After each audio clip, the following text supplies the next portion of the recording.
Nasha was the only daughter of the king and queen of Zanda, a kingdom known for its beauty and wealth. From the moment she was born, it was clear she was destined for greatness. Her beauty was unmatched. The king and queen were proud of their daughter, and the entire kingdom adored her. People would travel from distant lands just to catch a glimpse of the princess. But, here's the twist, why did no man ever win her heart? Stay tuned to African Legacy Tales to find out. Everyone talked about how lovely she was, but they also shared a little secret. Princess Nasha is special, they whispered. No prince, no knight, no one has ever won her heart. No matter how many brave princes tried, no one, not a single soul, could win her heart. Why? Well, that's the greatest mystery of all, and African Legacy Tales is diving deep into this tale. Her father, King Tempo, was a mighty ruler. He loved his daughter dearly, but he grew tired of watching suitors come and fail. Strong warriors, rich merchants, wise men from distant lands, they all tried to make Nasha their wife, but none could please her. One by one, they walked away, defeated. The king could no longer ignore the whispers of the people. Why does the princess reject every man? They asked. Is she cursed? King Tempo called his advisors and made a great announcement. Any man who can win my daughter's heart shall have half my kingdom, he declared. But if he fails, he must leave and never return. The news spread far and wide, and soon men arrived from all over, each believing he would be the one to claim the princess. The first was a great warrior, tall and strong, his voice loud like thunder. I have defeated wild beasts with my bare hands, he boasted. Surely, I am strong enough for a woman. Nasha looked at him, a small smile playing on her lips. And do you think strength alone is enough? The warrior laughed. Of course, what else is there? Nasha stepped closer, her eyes never leaving his. Then why do your hands shake? The warrior looked down, and to his shock, his hands were trembling. A deep fear filled his heart. Without another word, he turned and left, his shoulders heavy with shame. The people gasped, another suitor had failed. Next came a rich merchant, his robes lined with gold, his fingers heavy with rings. He bowed low before the princess. I will give you all the wealth in the world, princess, he said. Silk, jewels, spices from distant lands, you shall never want for anything. Nasha shook her head. What use is gold if my heart remains empty?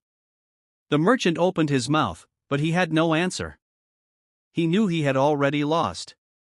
Lowering his head, he turned and walked away. One by one, the suitors came. One by one, they failed. Some left in anger, some in tears. None could understand why the princess was never satisfied. The elders of the land began to worry. If she does not choose a husband soon, the gods may grow angry, they warned. Princess Nasha watched from her seat, her chin lifted, her lips curved in amusement. Another suitor stumbled out of her chambers, his face pale, his hands shaking. The court fell silent, waiting, watching. The mighty warrior, the one who had promised to claim her, could not even meet her eyes as he hurried past the crowd. She did not hide her laughter. They come, they boast, they fall, she murmured, her voice soft enough to sound almost gentle, but sharp enough to cut through the hall. Men are weak. The words rippled through the palace like a stone tossed into water. The elders exchanged wary glances. The king clenched his jaw. He had heard those words before, too many times. The whispers in the court grew louder. She mocks them. She is cursed. No man will ever be enough for her. King Tempo slammed his staff against the ground, his patience worn thin. His voice rose above the murmurs. Enough! If my daughter does not choose a husband, the gods will turn against us. The land will suffer. The people will suffer. She must choose. But Nasha only smiled, tilting her head slightly. Then send me a man worth choosing. The challenge hung in the air, heavy as a coming storm. And then, the doors creaked open. A man stepped inside. He did not enter like the others. He did not bow, did not lower his gaze, did not wear the fine clothes of a prince or the heavy armor of a warrior. He walked with the stillness of a hunter, the ease of a shadow slipping through the night. His robes, black as the space between stars, whispered against the floor as he moved. The court fell silent. Nasha's fingers curled against the arms of her chair. The man did not speak. He only looked at her, not in admiration, not in awe, but in something else. Something unreadable. The king's voice cut through the silence. "Who are you?" The man did not turn his head, his gaze stayed locked on Nasha. "Gino," he said simply, a name that meant nothing yet sent a shiver through the air. "Gino of where?" The king pressed. "Nowhere," he replied. A murmur ran through the crowd. A man with no land, no title, no kingdom, what right did he have to stand before the princess? The king's frown deepened. "You believe you are worthy of my daughter?" Gino finally shifted his gaze to the king. "I do not come to prove my worth," he said. "I come to see if she is worthy of mine." Gasps echoed through the court. No man had ever spoken such words, not in this palace, not in the presence of the king. Nasha's smile faded. For the first time, a suitor had not arrived with gifts, had not recited poetry of her beauty, had not sworn to worship her. He had come to test her. Her fingers tightened around the carved wood of her seat. She studied him, searching for the arrogance, the foolish pride that always lived in the hearts of men. But Gino stood still, his expression unchanged. There was no nervous shifting, no beads of sweat gathering at his brow. He did not fidget, did not falter. She leaned forward slightly, her voice low. "You think you are different from the others?" His mouth curled into something almost like a smirk. "I do not think," he said. "I know." Her heart pounded once, slow and deep. The king leaned back in his chair, his fingers drumming against the armrest. He looked at his daughter, then at the man before her. He exhaled sharply. "The challenge remains," he said. "You will spend one night in the princess's chambers. If you leave as all the others have, you will never step foot in this land again." Gino inclined his head slightly. "Agreed." The court erupted in whispers again. "He will fail, he must." The others were stronger than him, smarter than him, and they all fell. Nasha rose from her seat, her eyes locked on Gino. "There is still time to walk away," she murmured, her voice a quiet invitation, a warning. Gino did not move. Nasha's breath came slow, steady, but something inside her stirred, something unfamiliar. She turned without another word, stepping toward the doors of her chambers. She did not look back. She did not need to. She could feel him following her. And for the first time in her life, she wondered if she had made a mistake. But it was too late. The doors closed behind them. And little did they know, this time, something felt different. The silence between them was thick, pressing against Nasha's skin like the heat of a slow-burning fire. The air in the chamber felt different, charged, waiting.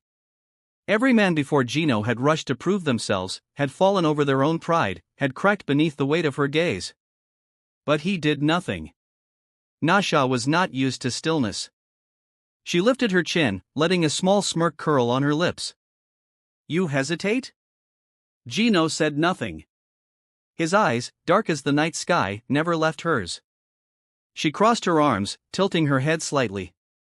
"Or perhaps you fear what will happen if you try." A ghost of a smile touched his lips. "You think too much of yourself, princess." The words sent something sharp through her chest, not anger, not insult. No man had ever spoken to her this way. She stepped closer, slow and deliberate, letting the golden cuffs on her wrists catch the dim torchlight. "You do not bow, you do not speak when spoken to, you do not fear me. Tell me, Gino, what is it that you do?" Gino tilted his head, watching her the way a lion watches its prey. "I wait." Nasha's smirk twitched, faltering for just a breath. "For what?" "For you to stop pretending." A slow, pulsing heat spread through her veins. He was playing a game she did not know how to win. Every man before him had either groveled or crumbled. None had stood so still, so sure. She stepped closer, closing the space between them. "And what do you think I am pretending?" Gino did not move, did not blink. His voice was steady when he spoke. That you are in control. Nasha's breath caught. She had spent her life making men doubt themselves, pushing them past their limits, watching them stumble in their need to prove something to her. But Gino did not doubt himself. He was not here to prove anything. The thought sent a chill through her spine. She exhaled, slow and measured. I see now. You are not like the others. Gino smirked. No. She circled him, letting her fingers graze the edge of his cloak. Men are predictable. They boast, they beg, they break. Her voice was soft, almost teasing. But you, I have yet to decide what you are. Gino's voice did not waver. Then decide. She stopped behind him, her lips close to his ear. If I did, the game would be over too soon. Gino turned his head slightly, just enough to catch her gaze. And that is what you fear, isn't it? Nasha stiffened, just for a moment, just long enough for him to notice. His smirk deepened. A pulse of heat spread through her chest. She had spent her life testing men, but for the first time, she realized she was the one being tested. She stepped away, forcing a slow breath. You carry no weapons. I do not need them. She lifted an eyebrow. No riches to offer? Gold cannot buy what you seek. She turned to fully face him now. And what is it you think I seek? Gino stepped forward, just a single step, but it was enough to send the world tilting beneath her feet. He raised a hand, his fingers brushing against the golden cuff at her wrist, a light touch, barely there, yet it set fire to her skin. Nasha's breath hitched. She had spent her life watching men fall, but now, standing before Gino, she felt something shift inside her. Something dangerous. Gino's voice was quieter now, but no less steady. You have spent your life searching for a man who would not fall before you. His fingers lingered on her wrist for just a moment longer before he pulled away. And now, you have found one. Nasha's heart pounded. She had always been the one in control. She had always set the pace, always pulled the strings. But Gino was not waiting to be tested. He was testing her. The realization sent another wave of heat through her, sharp and unfamiliar. She stepped back, trying to reclaim her breath. You assume much. Gino only smirked. For the first time, Nasha felt unsure, and she hated it. She turned, her voice sharper now. We shall see if you are as certain by sunrise. Gino nodded once. We shall. The room was quiet, too quiet. The air between them burned with something unspoken, something thick and pulsing. Nasha clenched her hands into fists. She would not be undone by this man. She would not be thrown off balance. She lifted her chin once more, regaining her control. You are dismissed for now. Rest while you can. Gino gave her one final look, his smirk never fading, then without a word, he turned and walked away. Nasha let out a slow breath, pressing a hand against her chest. Her heart was still racing. She clenched her jaw. No, she would not be the one to fall. But somewhere deep inside her, a whisper of doubt coiled like a snake. Little did she know, she already had. The big doors of the palace slowly opened. The people of Xanda held their breath. Everyone had been waiting to see what would happen. Would Gino walk out like the others, shaking, scared, running away? Or had something changed? Then he stepped out, tall, calm, his dark robe still resting on his shoulders, his face still strong. He looked just like before, unafraid. But something was different. Nasha followed. She did not smirk. She did not hold her head high like she always did. Her eyes were steady, but they did not hold the same fire. The people gasped. The princess has been tamed, someone whispered. It cannot be, another voice cried. She is different. The whispers grew louder, filling the great hall. The princess who had always laughed at men, the princess who had never let anyone win, had finally been claimed. King Tempo watched closely. He had never seen his daughter like this before. Gino, he said at last, you have done what no man before you could. His voice was deep, proud. As promised, half my kingdom is yours. Gino did not smile. He did not bow. He did not even move. Nasha's stomach tightened. Something was wrong. Gino slowly turned toward her. His eyes, those dark, knowing eyes, held something new. She felt her breath catch. Why did it feel like this was not the end? Then Gino spoke, his voice calm, but the words were heavy. The prophecy, he said, looking at the king, never promised a reward, only a price. The whispers stopped. King Tempo frowned. What do you mean? Gino lifted his hands, and then Nasha saw it. His fingers, they were fading. The tips of his hands, his arms, they were turning to dust. Nasha's heart jumped. No! The court gasped. People stepped back. The elders whispered. The gods demand a sacrifice. The man who tames the princess must vanish from this world. Gino exhaled, looking at her. His face was calm, but Nasha could see it now, he had known all along. She shook her head. No, her voice was sharper this time. You cannot leave. Gino gave her a small, sad smile. It was always the price. Her hands curled into fists. I will not allow it. His form was breaking apart now, his body dissolving piece by piece. Nasha stepped forward, her breath heavy, her heart racing. She reached out, grabbing at his wrist. She felt nothing. It was like trying to hold the wind. Panic rose inside her. She had spent her life watching men run from her. She had laughed when they failed. But now, for the first time, she was the one begging. Gino, she whispered. His smirk came again, but softer this time. Then he was gone. Vanished. The court stood frozen. No one spoke. Nasha did not move. She did not cry.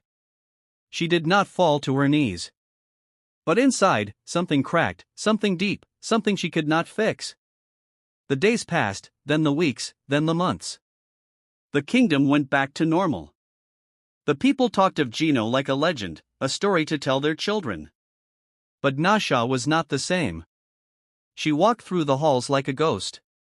She did not smile. She did not laugh. She ate her food in silence. She sat on her throne, watching the world move around her, feeling like she was no longer part of it.